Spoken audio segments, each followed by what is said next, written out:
दोस्तों पिछले वीडियो में हमने प्राचीन इतिहास के एंसेंट हिस्ट्री के 100 प्रश्न हल किए थे। आज हम अगले 100 प्रश्नों के बारे में चर्चा करेंगे। तो बढ़ते अपन पहले प्रश्न की ओर। आज का हमारा पहला प्रश्न है दोस्तों, चंद्रगुप्त मौर्य ने किस ग्रीक शासक को हराया था। दोस्तों चंद्रगुप्त मौर्य जो था उसने सेल्यूकस निकेटर को हराया था। किसे हराया था? सेल्यूकस निकेटर को। और दोस्तों सेल्यूकस निकेटर और चंद्रगुप्त मौर्य के बीच जो संधि हुई थी वो कब हुई थी? तो 305 ईस्वा पूर्व में इन दोनों के बीच संधि हुई थी।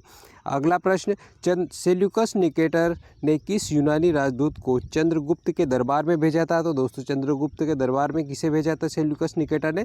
वो भेजा था मेगस्थनीज को। मेगस्थनीज की पुस्तक का नाम क्या है? दोस्तों मेगस्थनीज की पुस्तक कौन सी थी? तो इंडिका प्रसिद्ध पुस्तक है मेगस्थनीज की। चंद्रगुप्त मौर्य की राजधानी कहाँ थी? तो दोस्तों पाटलिपुत्र में चंद्रगुप्त मौर्य क्षेत्र थी, इनकी राजधानी थी।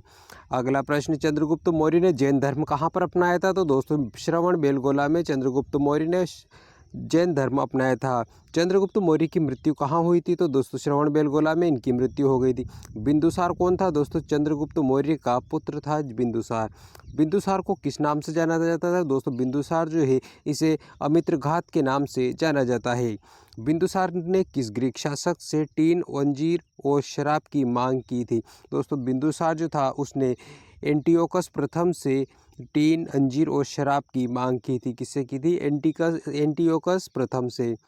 अगला प्रश्न, बिंदुसार का उत्तराधिकारी कौन था? दोस्तों बिंदुसार जो था इसका उत्तराधिकारी कौन था? तो दोस्तों अशोक बिंदुसार का उत्तराधिकारी बना। अशोक का राज्याभिषेक कब हुआ था? तो दोस्तों अशोक का राज्याभिषेक हुआ था 273 ईसा पूर्व में।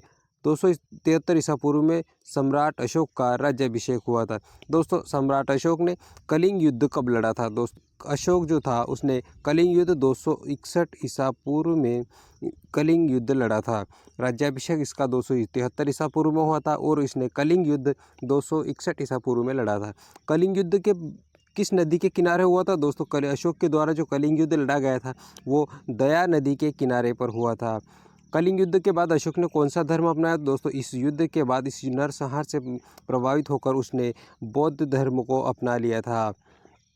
अगला प्रश्न, अशोक को किस उपाधि से जाना जाता है? दोस्तों अशोक जो है सम्राट अशोक को देवनाम प्रिय और प्रियदर्शी की उपाधि से जाना जाता है। इसकी ये दो उपाधियाँ दी गई उसे।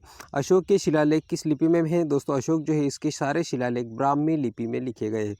उत्तर पश्चिम भारत में अशोक के शिलालेख किस लिपि में है? तो दोस्तों उत्तर और पश्चिम के जो भारत है वो दोस्तों खरोष्ठी लिपि में लिखे गए हैं। अशोक के अभिलेखों का पठन किसने किया था? तो दोस्तों सबसे पहले अशोक के जो अभिलेख है उनको पढ़ने का कार्य जेम्स प्रिंसेप के द्वारा किया गया था। अशोक का सबसे बड़ा शिलालेख कौन सा है? तो दोस्तों 13वां शिलालेख जो है ये सबसे बड़ा शिलालेख है अशोक का। कौन सा? 13वां शिलालेख। दोस्तों अशोक के शिलालेखों में किस भाषा का प्रयोग हुआ है? तो दोस्तों सबसे अशोक की जो शिलालेख है उनमें प्राकृत भाषा का प्रयोग हुआ है। अशोक ने किस स्थान पर बौद्ध धर्म की तीसरी सभा करवाई थी? दोस्तों पाटलिपुत्रा में अशोक ने तीसरी सभा करवाई थी बौद्ध धर्म की। अशोक ने बौद्ध धर्म के प्रचार के लिए श्रीलंका किसे भेजा था? तो दोस्तों महेंद्र और संघमित्रा को भेजा था, जो कि अपने पुत्र पुत्री थे। अशोक ने उसके पुत्र पुत्री महेंद्र और संघमित्रा को श्रीलंका में बौद्ध धर्म का प्रचार प्रसार करने के लिए भेजा था। अगला प्रश्न, मौर्य साम्राज्य का पतन कब हुआ? तो 185 ईसा पूर्व में मौर्य साम्राज्य का पतन हो गया है। मौर्य साम्राज्य का अंतिम शासक कौन था? दोस्तों बृहदत्त मौर्य साम्राज्य का अंतिम शासक। अगला दोस्तों, बृहदत्त की हत्या किसने की थी? दोस्तों बृहदत्त की हत्या किसने की थी? तो पुष्यमित्र शुंग के द्वारा बृहदत्त की हत्या की गई थी। और बृहदत्त की हत्या के बाद पुष्यमित्र शुंग के द्वारा शुंग वंश की स्थापना हुई। तो शुंग वंश का संस्थापक कौन है? तो पुष्यमित्र शुंग जो है दोस्तों ये शुंग वंश का संस्थापक है। शुंग वंश की राजधानी कहाँ थी? तो पाटलिपुत्र में शुंग वंश की राजधानी थी। शुंग वंश के बाद कौन सा वंश आया था? तो कण्व वंश आया था शुंग वंश के बाद। कण्व वंश का संस्थापक कौन था? तो दोस्तों वसुमित्र जो है ये कण्व वंश का संस्थापक था। नेक्स्ट अगला प्रश्न, कुषाण वंश का सबसे महान शासक कौन था? दोस्तों कुषाण वंश का सबसे महान शासक कनिष्क था। कनिष्क का राज्याभिषेक कब हुआ था? दोस्तों 78 ईसा पूर्व शक संवत की शुरुआत के समय हुआ था। 78 ईस्वी में कनिष्क का राज्याभिषेक हुआ था। कनिष्क की राजधानी कहाँ थी? तो दोस्तों पुरुषपुर पेशावर जिसे कहते हैं, वहाँ पर कनिष्क की राजधानी थी। कहाँ पर? पुरुषपुर पेशावर में कनिष्क की राजधानी थी। कनिष्क ने चौथी बौद्ध सभा कहाँ कराई थी? दोस्तों कनिष्क ने चौथी बौद्ध सभा करवाई थी, वो कराई थी कश्मीर में कराई थी दोस्तों, कश्मीर में कुंडलवन में। चौथी बौद्ध सभा में कौन सा संप्रदाय विभाजित हुआ? तो दोस्तों हीनयान और महायान दो संप्रदाय में विभक्त हो गया था बौद्ध धर्म। अगला, कनिष्क किस धर्म का अनुयायी था? तो दोस्तों कनिष्क जो था ये बौद्ध धर्म की महायान शाखा का अनुयायी था। कुषाण शासक किस धातु के सिक्के जारी करते थे? दोस्तों कुषाण शासक जो थे वो किस धातु के सिक्के बनाते थे? सोने के सिक्के बनाते थे कुषाण शासक। कुषाण काल का प्रसिद्ध वैद्य कौन था? दोस्तों प्रसिद्ध वैद्य कौन था जो कि प्रसिद्ध है? चरक जो थे दोस्तों कुषाण काल के समय प्रसिद्ध वैद्य था। कुषाण काल का प्रसिद्ध मूर्तिकार कौन था? नागार्जुन जो था कुषाण काल का प्रसिद्ध मूर्तिकार था।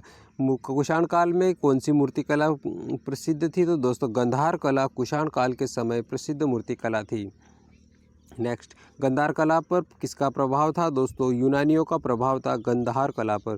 मथुरा कला किसके लिए प्रसिद्ध थी? दोस्तों मथुरा की जो कला है वो मूर्ति कला जो कि लाल पत्थर की बनी हुई थी, मूर्ति कला के लिए प्रसिद्ध थी। गुप्त वंश का संस्थापक कौन था? दोस्तों श्रीगुप्त गुप्त वंश का संस्थापक था। दूसरा गुप्त वंश का शासक घटोत्कच था। और गुप्त वंश का महान शासक किसे माना जाता है? तो चंद्रगुप्त प्रथम जो था इसे महान शासक माना जाता है गुप्त वंश का। तो दोस्तों गुप्त वंश का संस्थापक श्रीगुप्त है और दूसरा वाला घटोत्कच था और सबसे महान शासक चंद्रगुप्त प्रथम को माना जाता है गुप्त वंश का। नेक्स्ट, चंद्रगुप्त प्रथम ने किससे विवाह किया था? दोस्तों लिच्छवी कुमारी जो राजकुमारी जो थी कुमार देवी से विवाह किया था। किससे किया था? लिच्छवी की राजकुमारी कुमार देवी से चंद्रगुप्त प्रथम ने विवाह किया था।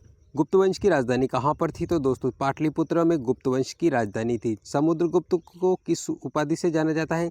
भारत का नेपोलियन कहा जाता है समुद्रगुप्त को। किस उपाधि से जाना जाता है? भारत का नेपोलियन की उपाधि से जाना जाता है समुद्रगुप्त को। अगला प्रश्न, समुद्रगुप्त के अभियानों का विवरण किस अभिलेख में मिलता है? दोस्तों समुद्रगुप्त के अभियानों का जो विवरण है ये प्रयाग प्रशस्ति अभिलेख में मिलता है। प्रयाग प्रशस्ति किसने लिखी थी? तो दोस्तों हरिसेन के द्वारा लिखी गई थी प्रयाग प्रशस्ति।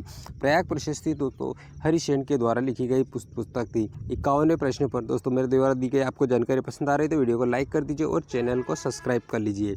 पढ़ते हैं अगले प्रश्न की ओर। 51वां प्रश्न 151वां, समुद्रगुप्त किस वाद्य यंत्र के प्रेमी थे?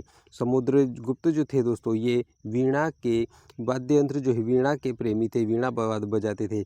समुद्रगुप्त के बाद कौन शासक बना? तो चंद्रगुप्त द्वितीय जिसे विक्रमादित्य के नाम से जाना जाता है शासक बना। दूसरे नंबर पर कौन बना? समुद्रगुप्त के बाद चंद्रगुप्त द्वितीय बना जो कि विक्रमादित्य के नाम से प्रसिद्ध है।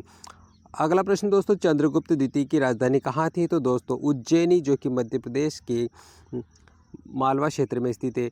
उज्जैन चंद्रगुप्त द्वितीय की राजधानी थी।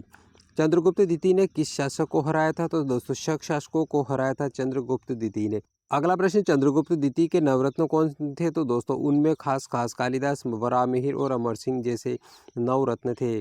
अगला प्रश्न, कालिदास किसके दरबार में थे? तो दोस्तों कालिदास जो कवि थे वो चंद्रगुप्त द्वितीय के दरबार में थे। कालिदास की प्रसिद्ध रचना कौन सी थी? तो अभिज्ञात शाकुंतलम कालिदास की प्रमुख रचना थी। गुप्त वंश के समय किस युग का स्वर्णकाल कहा जाता है? दोस्तों गुप्त वंश के समय को किस युग का स्वर्णकाल कहा जाता है? तो दोस्तों भारतीय संस्कृति का स्वर्ण युग कहा जाता है गुप्त का समय। गुप्त काल का प्रसिद्ध गणितज्ञ कौन था? गुप्त काल का प्रसिद्ध गणितज्ञ आर्यभट्ट था। आर्यभट्ट की पुस्तक कौन सी थी? तो आर्यभट्ट ही पुस्तक थी। गुप्त काल का प्रसिद्ध गणितज्ञ आर्यभट्ट था और आर्यभट्ट ही इसकी प्रमुख पुस्तक थी। अगला दोस्तों, दशमलव प्रणाली किस काल में विकसित हुई थी? दशमलव प्रणाली दोस्तों गुप्त काल में विकसित हुई थी। शून्य की खोज किसने की थी? तो आर्यभट्ट के द्वारा शून्य की खोज की गई थी। चिकित्सा शास्त्र पुस्तक जिसे चरक संहिता के नाम से जाना जाता है, इसकी रचना किसने की थी? दोस्तों चरक नामक वैद्य के द्वारा की गई थी। गुप्त वंश का अंतिम शासक कौन था? तो विष्णुगुप्त गुप्त वंश का अंतिम शासक था। गुप्त वंश के पतन के बाद कौन सा वंश आया था? तो दोस्तों इसके बाद हर्षवर्धन वंश आया था। नेक्स्ट, हर्षवर्धन का शासनकाल कब था? दोस्तों हर्षवर्धन का शासनकाल 606 से 647 ईस्वी तक था। हर्षवर्धन की राजधानी कहाँ थी? दोस्तों कन्नौज में हर्षवर्धन की राजधानी थी। हर्षवर्धन किस वंश का शासक था? तो दोस्तों पुष्यभूति वंश का शासक था हर्षवर्धन। हर्षवर्धन की जीवनी किसने लिखी? तो बाणभट्ट के द्वारा हर्षवर्धन की जीवनी लिखी गई और हर्षचरित की रचना भी बाणभट्ट के द्वारा की गई थी। नेक्स्ट, हर्षवर्धन ने किस धर्म को अपनाया? तो दोस्तों हर्षवर्धन जो था इसने बौद्ध धर्म को अपनाया था। हर्षवर्धन का चीन से कौन सा दूत आया? दोस्तों हर्षवर्धन के राज दरबार में चीन से हेनसांग नामक दूत आया था। हेनसांग किसका अनुयायी था? तो दोस्तों हेनसांग बौद्ध धर्म का अनुयायी था। हर्षवर्धन की मृत्यु कब हुई थी? हर्षवर्धन जो था दोस्तों उसकी मृत्यु 647 ईस्वी में हुई थी। इलाहाबाद स्तंभ लेख किसका है? तो दोस्तों इलाहाबाद स्तंभ लेख समुद्रगुप्त का है। किसका है ये? समुद्रगुप्त का स्तंभ लेख है इलाहाबाद का स्तंभ लेख। नेक्स्ट प्रश्न, नालंदा विश्वविद्यालय की स्थापना किसने की थी? दोस्तों नालंदा विश्वविद्यालय की स्थापना कुमारगुप्त के द्वारा की गई थी। नालंदा विश्वविद्यालय कहाँ पर स्थित है? तो दोस्तों बिहार में स्थित है नालंदा विश्वविद्यालय। नालंदा विश्वविद्यालय को किसने जलाया था? दोस्तों बख्तियार खिलजी के द्वारा जलाया गया था नालंदा विश्वविद्यालय को। तक्षशिला विश्वविद्यालय कहाँ पर है? दोस्तों गांधार में है और दोस्तों ये अब पाकिस्तान क्षेत्र में है। विक्रमशिला विश्वविद्यालय की स्थापना किसने की थी? तो दोस्तों धर्मपाल के द्वारा वो की गई थी विक्रमशिला विश्वविद्यालय की। अगला है 181वां प्रश्न, विक्रमशिला विश्वविद्यालय कहाँ पर है? तो दोस्तों बिहार में है विक्रमशिला विश्वविद्यालय। विक्रमशिला विश्वविद्यालय का विनाश किसने किया था? तो इसका भी दोस्तों बख्तियार खिलजी ने किया था। नालंदा और विक्रमशिला विश्वविद्यालय का विनाश किसने किया था? बख्तियार खिलजी ने किया था। गुप्तकालीन प्रमुख कर कौन सा था? तो गुप्तकाल के समय भूमि कर इस प्रमुख कर माना जाता है। गुप्तकाल में भूमि कर जो है इसका अनुपात कितना था? तो दोस्तों कुल उपज का 1/6 भाग इसका कर देना पड़ता था। गुप्तकालीन प्रमुख धातु कौन सी थी? तो दोस्तों गुप्तकालीन प्रमुख धातु सोना थी। नेक्स्ट प्रश्न, इल्तुतमिश के समय में भारत आए प्रसिद्ध यात्री कौन थे? दोस्तों इल्तुतमिश के समय भारत में कौन कौन से यात्री आए थे? तो मिनहाज उस सिराज ये यात्री आया था भारत में। फाहियान भारत कब आया था? तो गुप्त काल में चंद्रगुप्त द्वितीय के समय फाहियान भारत आया था। फाहियान किस देश का निवासी था? तो दोस्तों चीन का निवासी था फाहियान। फाहियान किस धर्म का अनुयायी था? तो दोस्तों बौद्ध धर्म का अनुयायी था। फाहियान ने भारत की यात्रा का वर्णन कहाँ किया? तो फाहियान जो था इसने भारत की यात्रा फो को की में इसका वर्णन किया था। दोस्तों हेनसांग और फाहियान दोनों ही बौद्ध धर्म से संबंधित थे। अगला हेनसांग भारत कब आया था? तो हर्षवर्धन के समय में हेनसांग भारत आया था। हेनसांग की पुस्तक का नाम क्या है? तो दोस्तों CU की हेनसांग की प्रसिद्ध पुस्तक है। इत्सिंग भारत कब आया था? इत्सिंग 671 ईस्वी में भारत आया था। इत्सिंग किसका अनुयायी था? तो बौद्ध धर्म का अनुयायी था। इत्सिंग किस पुस्तक के लिए प्रसिद्ध था? तो इत्सिंग की किस पुस्तक के लिए प्रसिद्ध है? तो दोस्तों नानहाई की पुस्तक इत्सिंग की प्रसिद्ध पुस्तक है। अगला पाटलिपुत्र की स्थापना किसने की थी? तो दोस्तों पाटलिपुत्र शहर की स्थापना उदयन के द्वारा की गई थी। किसने की थी?